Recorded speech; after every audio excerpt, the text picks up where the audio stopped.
Hello, everybody, and welcome to Church at Home with Rachel for Friday, the 24th of July.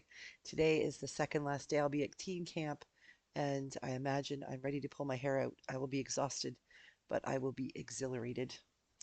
For choosing a topic for today, I pulled out a book called Victim of Grace When God's Goodness Prevails by Robin Jones Gunn. I read this book several years ago, back when we were um, still in Wainwright, when I was still a parish priest. And I came across this passage that I had highlighted. I'd like to share it with you. First of all, just a little bit of a update here. This is Feel Good Friday, so there's a reason for this. This lady wrote books about the Christy Miller series, and she read the books, and she had a period of time in her life when everything just seemed to shut right down. And so she's talking about what's happening of this year. Before summer began, I lost the arrangement I had with the publisher I had worked with for a long time. The future of the Christy Miller and Sierra Jensen books appeared to be in jeopardy, as there were no plans to continue printing the series. I was losing the books and the publishing relationship, but saddest of all was the loss of these characters. I felt there were more stories to write about Christy, Todd, and the rest of the gang, but my signature was attached to the bottom line of some significant contracts that legally clarified what I could and couldn't do with these books. On top of that loss, my stream of writing contracts dried up. No projects waited for me to complete. It felt odd after spending the past 15 years always being on deadline, always being engaged in a running conversation in my head with imaginary characters. This loss put me in a wide open space where I was available for God to do a new thing. It seemed as if God was clearing the way for something new by taking away what was old and familiar. Have you ever noticed how that happens? When we are down to nothing, God is up to something. May seem like an odd topic for a Feel Good Friday in Church at Home, but the fact is that how many times, really, if we look at our lives, maybe you're in one right now and it's hard to see it, but how many times in our lives when we look back and realize that the very moment that we thought we had lost everything, all that was familiar, all that was comfortable, all that we could count on, it all disappeared. But in that void, that emptiness of all of the things we used to know, the things that we used to count on, that is when we are most able to see all of the other things that we never noticed. I am really aware the last couple of weeks my husband's been up at the camp, Rob's been up at the camp, and it's just been Skunk and I hanging around the house. And the absence of Rob being there, once I cleaned up his socks and tidied up all the stuff he leaves around, all of a sudden I started to notice other things. I saw that there were books sitting in places that I hadn't put them, which means Rob did.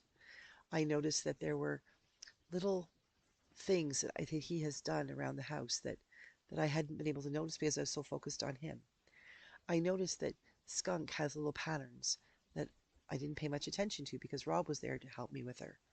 Little endearing patterns like going and crawling up on our bed and looking out the window and watching the world go by, quite content. Like she goes in there for like 45 minutes, an hour at a time. She just lays there, chews on her bone, looks out the window. Every once in a while, she comes on back out and touches base, but she goes back in. These are all things I didn't notice because Rob was around, but they're beautiful things. I began noticing how gentle the silence is when the television's not on, or YouTube or Facebook reels aren't playing in the background. I've noticed and appreciated how much I miss his cooking when he's not there because there's a limit to how much tea and peanut butter toast you can eat. I'm appreciating things in a new way, like having to go home every day at 4 or 4:30. I usually get to the office about 8 or 8:30. So, Skunk can't last more than 8 hours before she has to go back outside. And she has to stay in her cage because she's not at an age yet where we can trust her not to eat the furniture and things like that. She's okay. She's happy. But I can't stay until at work till 7 or 8 o'clock at night because I'm not on my own. But these are all things I hadn't realized before. And hopefully they're things that will help me to appreciate when Rob does come home. That I don't need to work till 7 or 8 at night just because he's there to take care of the dog. I need to go home at a normal time because I need to be with him. There's something really powerful about what happens when the things we're familiar with, somehow or for some reason, are removed from our lives. It opens us up to the possibilities of other things. And quite often it opens us up to the possibilities that God has been trying to work in our lives for as long as we can remember. But because we were so busy, we were so focused on other things, we weren't able to hear God's voice, to see God's hand, to recognize the movement of the Holy Spirit, or that sense of whisper in our ear that says, try this, do that, be silent. Robin Jones Gunn, losing her publishing contract or ending her publishing contract wasn't the only thing she was dealing with. Where there's some other significant issues.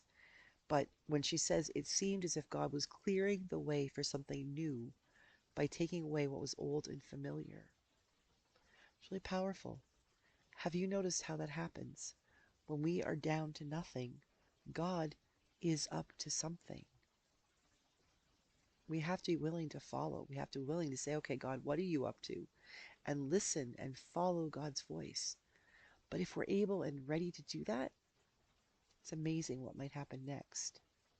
You too might end up at a teen camp, or serving in a new diocese, or moving to a new location, or meeting a new person, or maybe even just meeting yourself for the first time in a long time. May God bless you and keep you, and have a great weekend. I will be back for Gospel on the Go on Sunday and Church at Home with Rachel on Monday. Go and listen to and see what God is up to. God bless.